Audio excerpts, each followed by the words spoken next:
Tak. Ještě jednou boží pokoj všem, boží požehnání každému, kdo přišel. Víte, zažívat věci s Bohem, ty přítomen toho, co Bůh jedná mezi náma. Víte, je třeba opravdu stát Bohu čest a chválu, která mu náleží, protože to, co prožíváme, opravdu můžeme prožívat pouze a pouze naším Pánem Ježíšem Kristem. Takže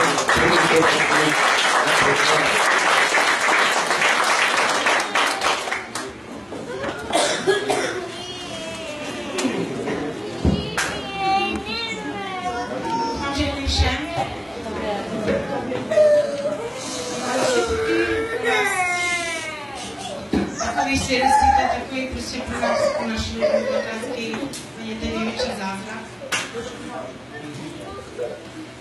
V sobotu jsme byli doma, jako každý normální, v sobotu jsme seděli a najednou k nám přiběhne Káča ze zhora a řekne, mami, Tomášek vypadl z okna.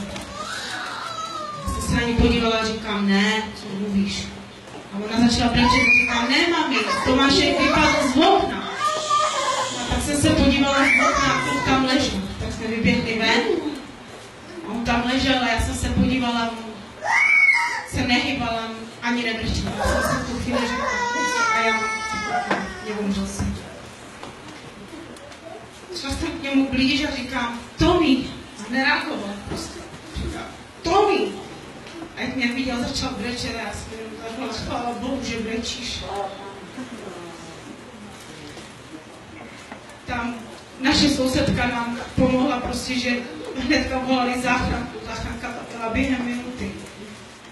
Přijeli jsme na to traumacentrum do Mikmastu a hned jednali s klukem a já je vůbec nevnímala, co mi tam mluví, že co s ním je. Říkám, mě to nezajímá, prostě volejte mi prostě mámu, tátu, ať tam volají pastora, ať se přijdu na něho modlit, mě nic nezajímá. Co mi tak mluvíte, že je to kritický, já to nechci poslouchat, mě to nezajímá. Hned bylo možný ten volám tátovi, co se stalo. A na chvilku přišel, volali jsme pastora, přišli bratři, sestry, plně. Já se omlouvám, já nevím ani kdo tam byl, ale viděla jsem skoro celou naši církev a já vám děkuju za každého, prostě, co jste tam byli s námi a prožívali jste to s námi. Hned při prvních výsledkách, co dělali, tak řekli, že má kluk praskou lepku. A mně prostě přišlo do hlavy jenom, no a že jí mám praskou. Prostě jsem si pak řekla, až já jsem asi hnusná máma, že mě to nezajímá. A pak vlastně mě to hlavou oteklo a chvála Bohu, na sobě nemá ani jeden škrábanec. Amen.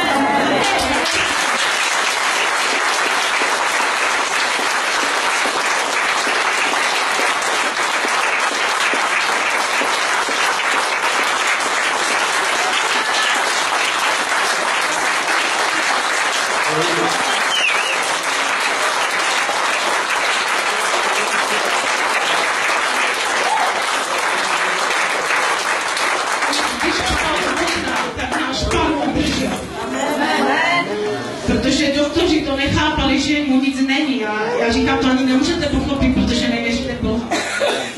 Říkám, s ním tam byl Bůh, on ho držel, když padal. A vlastně oni nám strašně moc oteklou hlavu a řekli, to bude mít 3-4 týdny. A ne, neměl to ani pár hodin, prostě Bůh mu to hned vzal.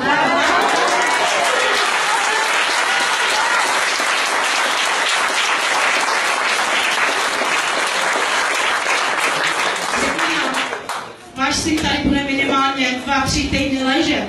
A jak jsem jim řekla večer, kde zítra se mnou domů, tak chvála Bohu, on se mnou dneska domů šel.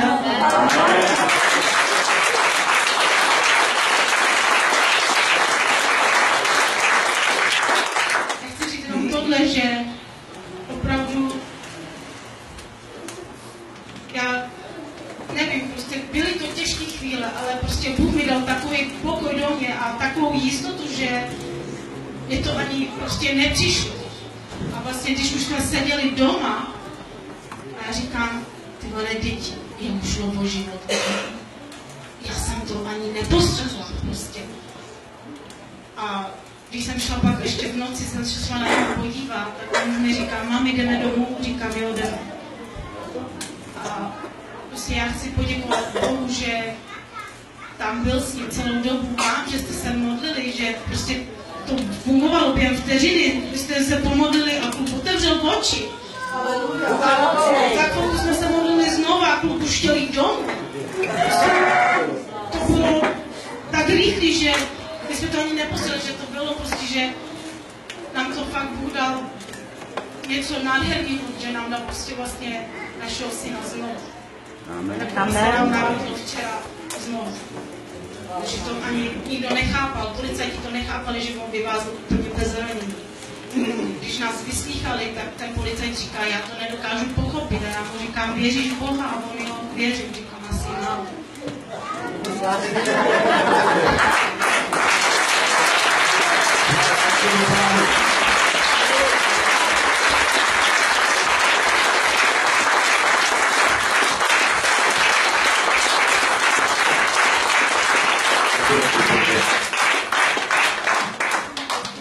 Ještě někdo má něco?